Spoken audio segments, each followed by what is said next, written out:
Hi, everybody. My name's JB, and I want to read a chapter from Winnie-the-Pooh by A. Milne. It's chapter 9, in which Piglet is entirely surrounded by water. I found a cozy spot by the fire. I hope you have a cozy spot too.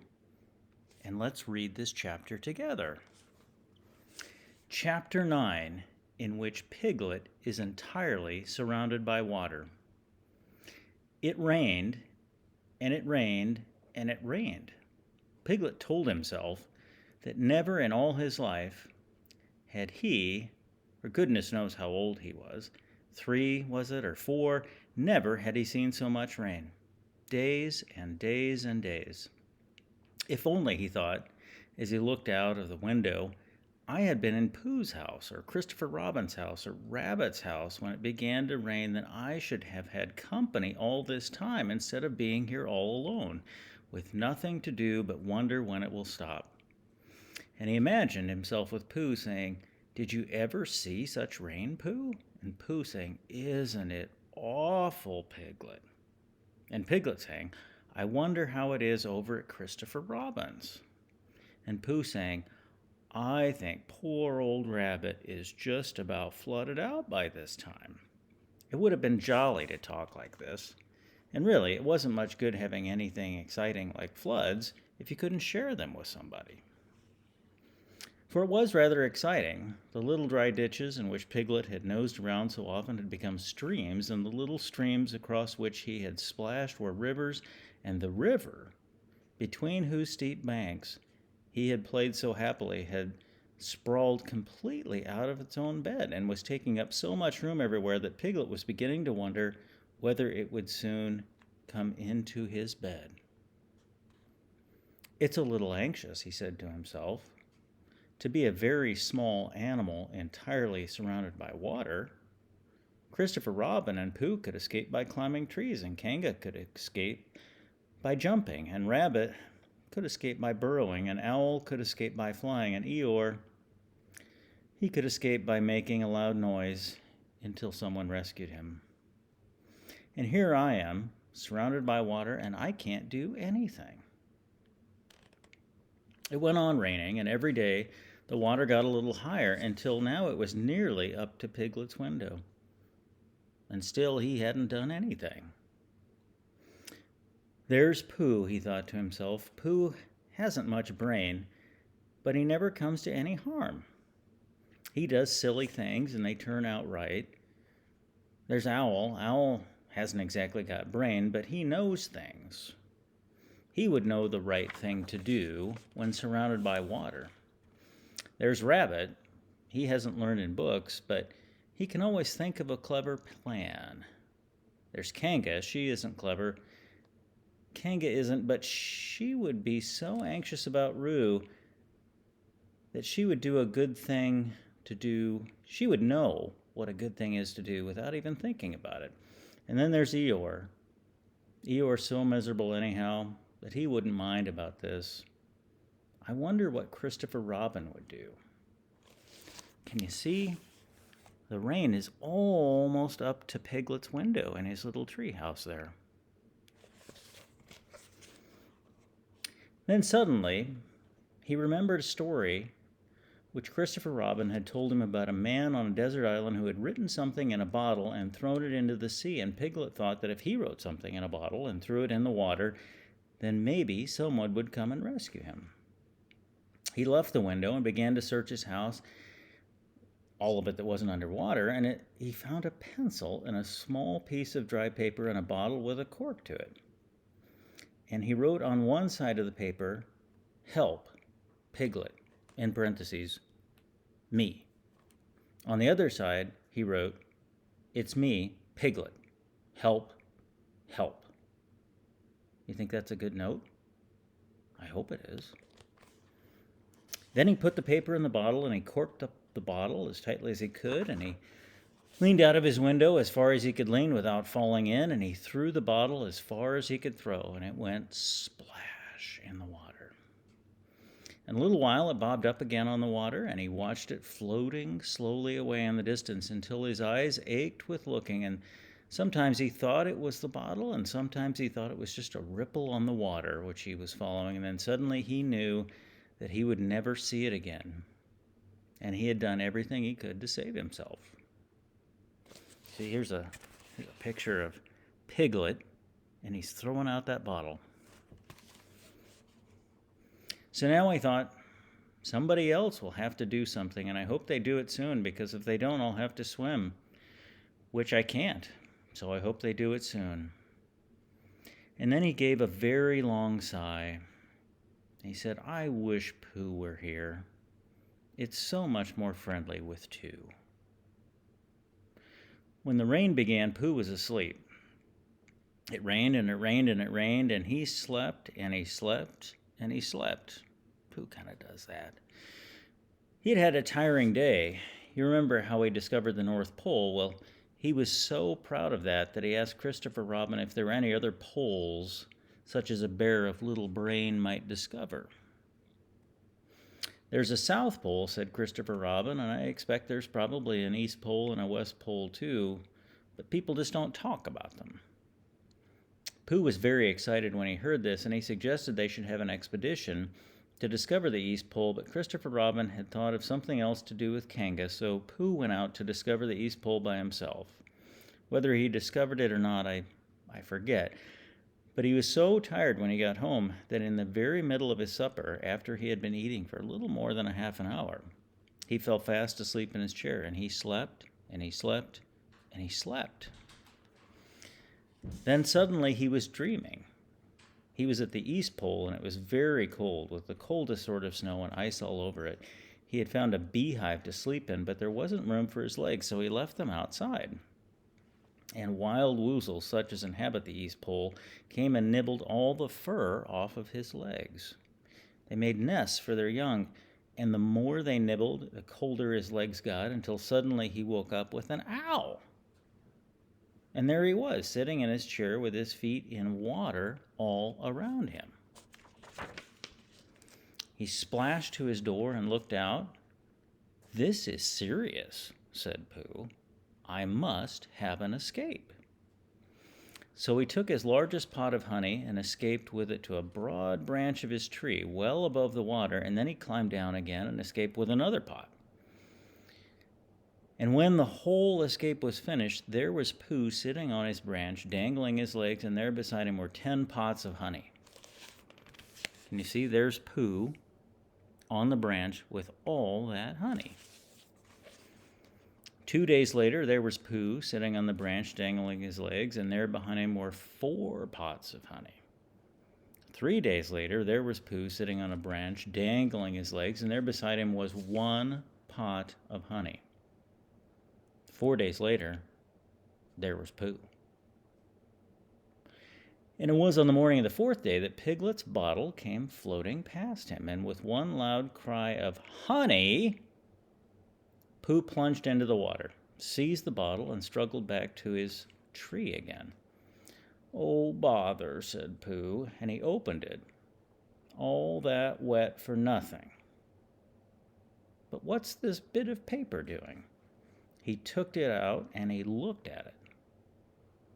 It's a message, he said to himself. That's what it is, and I see the letter P, and so P must mean Pooh, so it's a very important message to me, and I can't read it. I must find Christopher Robin or Owl or Piglet or one of those clever readers who can read things, and they will tell me what this message means. Only I can't swim. Bother. Then he had an idea, and I think for a bear of very little brain, it was a good idea. He said to himself, if a bottle can float, then a jar can float. If a jar floats, I can sit on top of it, if it's a very big jar. So he took his biggest jar and corked it up. All boats have a name, he said, so I shall call mine the Floating Bear. And with these words, he dropped in his boat into the water, and he jumped in after it. Can you see here? Pooh's trying to get on that boat. For a little while, Pooh and the floating bear were uncertain as to which of them was meant to be on top. But after trying one or two different positions, they settled down with the floating bear underneath Pooh, and he was triumphantly astride it, paddling vigorously with his feet. Christopher Robin lived at the very top of the forest. It rained, and it rained, and it rained, but the water didn't come up to his house. You see Christopher Robin here? He's got his umbrella. The water's coming up toward the house.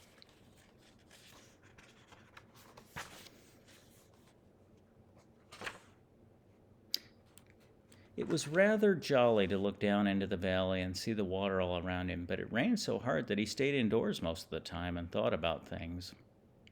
Every morning he went out with his umbrella and put his stick in a place where the water came up to. And the next morning when he went out, he couldn't see his stick anymore. So he put another stick in that place where the water came up to and walked home again. And each morning he had a shorter way to walk than he had the morning before. And on the morning of the 5th day, he saw water all around him and knew for the first time in his life he was on a real island. It was very exciting. It was on this morning that Owl came flying over to the water to say, "How do you do?" to his friend Christopher Robin. "I say, Owl," said Christopher Robin, "isn't this fun? I'm on an island." "The atmospheric conditions have been very unfavorable lately," said Owl. "The what?" "It's been raining," explained Owl.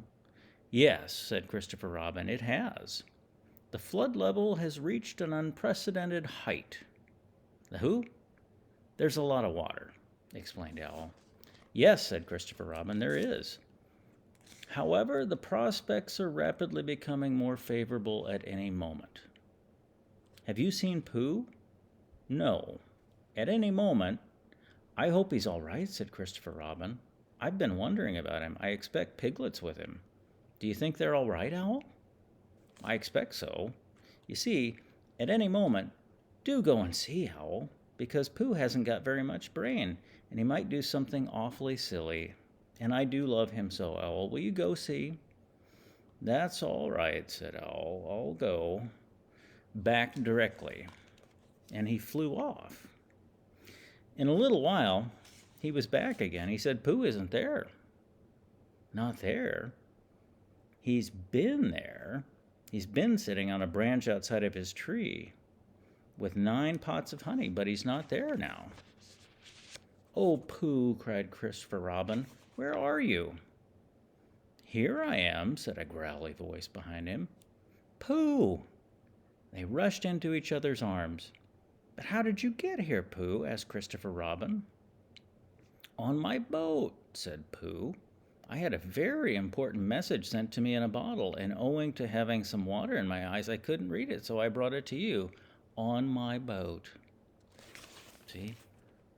There's Pooh riding atop his boat. With these proud words, he gave Christopher Robin the message. "But it's from Piglet," cried Christopher Robin. "There isn't anything about Pooh in it?" asked the bear. Christopher Robin read the message aloud. "Oh, are those peas piglets?" thought Pooh. "We must rescue him at once. I thought he was with you, Pooh. Owl, could you rescue him on your back?" "I don't think so," said Owl, after a grave thought. "It is doubtful I have the necessary dorsal muscles." "Then would you fly to him at once and say a rescue is coming, and Pooh and I will think of a rescue and come as quick as we can." "Oh, don't talk, Owl. Just go on." The owl flew off. "Now then, Pooh," said Christopher Robin, "where's your boat?" "I ought to say," explained Pooh, as they walked down the shore of the island, "that it isn't just an ordinary sort of boat. Sometimes it's a boat, and sometimes it's more of an accident. It kind of depends." "Depends on what?" "On whether I'm on top of it or I'm underneath it." "Oh, well, where is it?"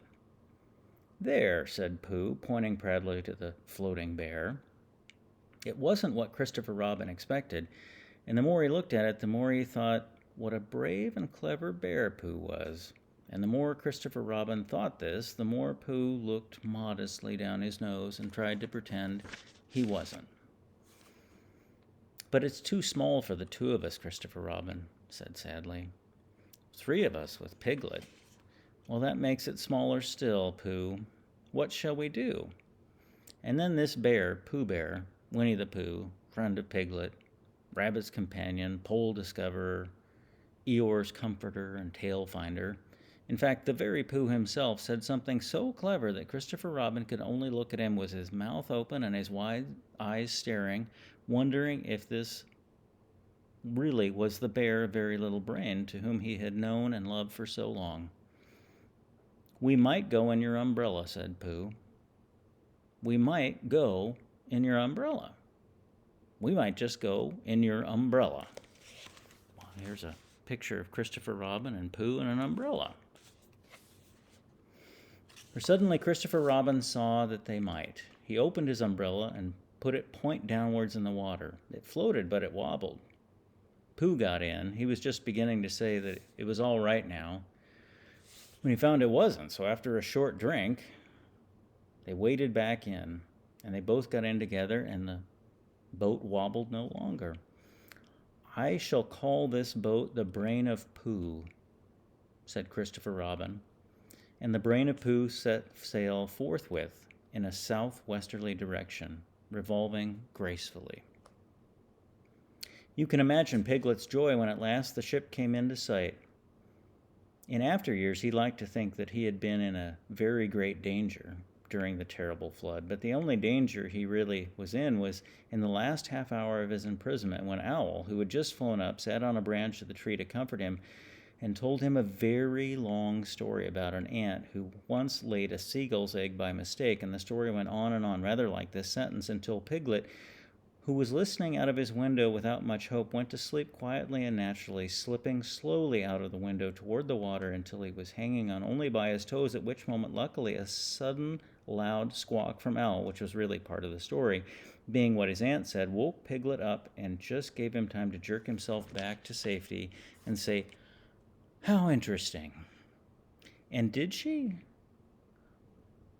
Well, you can imagine his joy when he saw the good ship, the Brain of Pooh, Captain Christopher Robin, first mate Pooh Bear, coming over the sea to rescue him. Yeah, so you can see it right there. And that really is the end of the story, and I'm very tired after that last sentence, and I think we'll stop there. And that's the end of Chapter 9. Where Piglet was totally surrounded by water. Winnie-the-Pooh by A. Milne. I hope you found a comfy spot, and I hope you have sweet dreams.